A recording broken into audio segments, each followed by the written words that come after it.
Үй иесі, мистикалық әңгіме. Ербол Бейлхан.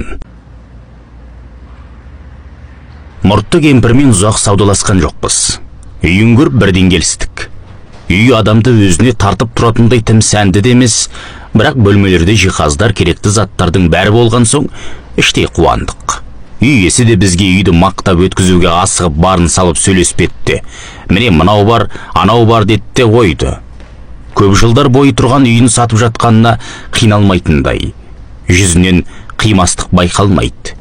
Кемпірдің көзіне көзім түсіп кетіп еді, жүрегім су етіп, үстіме мұздай су құйып жібергендей болды. Көзі ойнақшып, былай да олай ауады. Төбеге бір қарайды, адамға тік қарайды, сосын көзі лезде бұрыш-бұрышты кезіп кетеді. Бірдеңе жасырғысы келгендей, әуелде оның не жасырғанын ойлап та жатпадым. Бастысы, сауданы аяқтап, төлемін беріп, үй жайды сатып алмақ болдық. Кемпір бір сөзінде Ресейге ме Молдавияға ма көшпек екенін айтты. Үй ішіне қарабақ кезінде ауқатты тұрған білуге болады. Үйде бәрі бар. Далаға шығып қажеті жоқ. Ақшасын санап беріп үй алған Караны құттықтап қайттық. Бір аптадан кейін Кара осы үйге көшіп келмек. Көксеңгір ауылына көшіп келгелі Караның мінезі өзгеріп кетті. Әңір болса үйіне тоқтамайды. Шағын ауылдар алап қыдыратта жүреді. Үйіміздің арасы сонша жақында емес, соған қарамай әңір қоюлана жетіп келеді. Бізді жатқызып тастап бірақ қайтады. Бірде шешей, осы сен неге үйіңде отырмайсың? Бала шаға келіншегінің қасында болсаңшы деді. Әңір түссе үйге отырғым келмейді. Алағызып тұрам. Түн болса тақымым ашылады, жүре бергім келеді. Ұйықтасам жаман түс көрем. Жаңа үйге келгелі неше түрлі елес қаумалап маған маза бермей жүр деген еді Кара. Біз ол кезде оның сөзіне мән бермедік. Әзіл деп ойладық. Шешей, ертең үйлеріңді аластайын деген. Жаспыз ғой, біз күлгенбіз. Қыстың бір боранды суық күні көрші ауылға барып қайтқан Кара адасып кетіп қайтыс болды. Арқаның ақ боранында бұндай жағдай көп кездесіп, бұл оқиға бәрімізге ауыр тиді. Есеңгіреп қалдық. Шиеттей балалары жар қалды. Маған ауыр тигені сондай бірнеше жыл өз-өзіме келе алмай жүрдім. Кара менің бір шаңырақта егіз қоздай бірге өскен жан бауырым, екеуміз өте тату едік. Үлкендер, екеуің бала болып екеуі бір төбелесіп, тіпті ренжісіп көрген жоқсыңдар деп отыратын. Кара ақ көңіл, ақ жарқын, ұзын бойлы қара тор жігіт еді.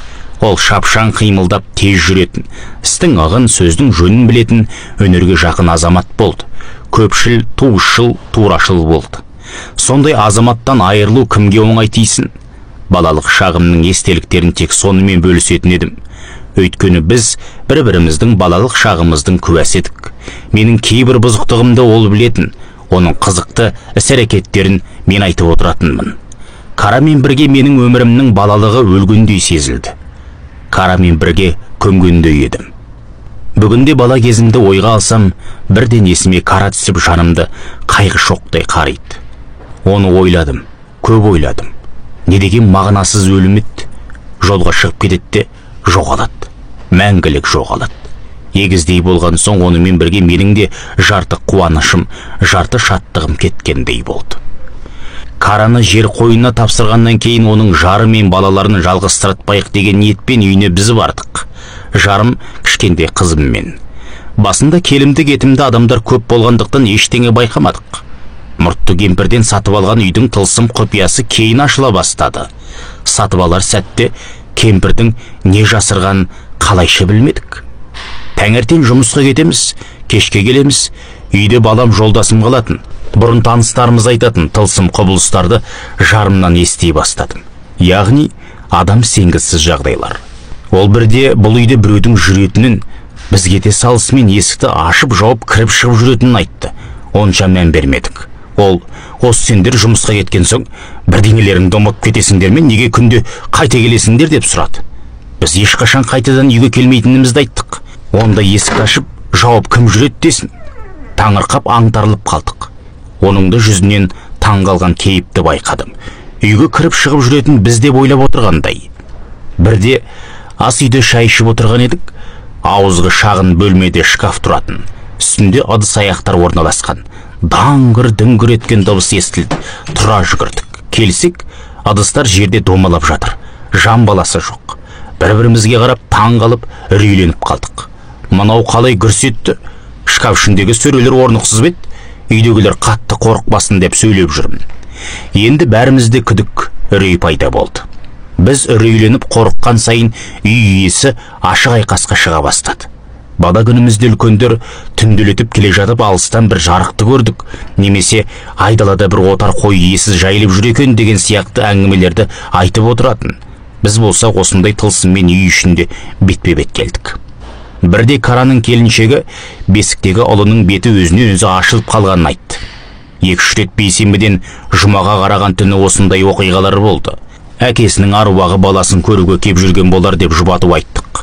Молданы шақырып Құран оқыттық, үйді аластаттық. Молда: үй иесі болуы мүмкін, аруағы әлсіз, ол баланың бетін ашпайды деген сарында біраз уағыз айтты. Біраз күн адамдар тұрған соң үй иесі де бұл үйден кететін шығар деп ойладым. Адамның аты адам ғой. Құдай адамды барлық жамандыққа төзімді, шыдамды, төтеп беретін қайсар қылып жаратты емес пе? Ендеше адамның кіріп шыққанынан, үйді аластағаннан үй иесі көп ұзамай безіп кетер деп топшыладым.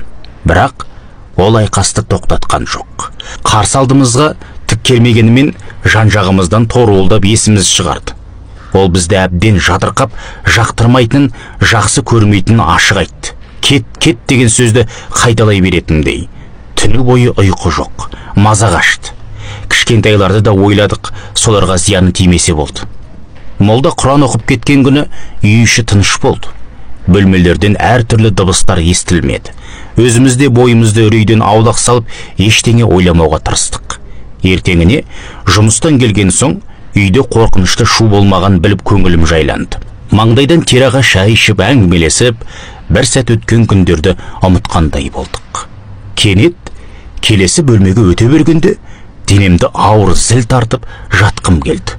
Уақытқа қарасам әлі ертелеу, кеш енді түсіп келеді. Өзімді қолға алып беті қолымды жуып келіп теледидар қараған болдым. Біреу жарысып сөйлейтіндей, құлағымның түбінен шуыл кетер емес. Теледидардың дауысын басып арғы бөлмелерге құлақ түрдім. Тынышталып қалдым. Қайта дауысын көтере бастасам, теледидармен қосыла біреу шуылдайды. Балдырлап сөйлейді. Дауыс біртіндеп жақындап, анық естіле бастады. Түсініксіз тілде әлдене айтып жатыр. Басым қатты ауырып, мең-зең күйге түстім.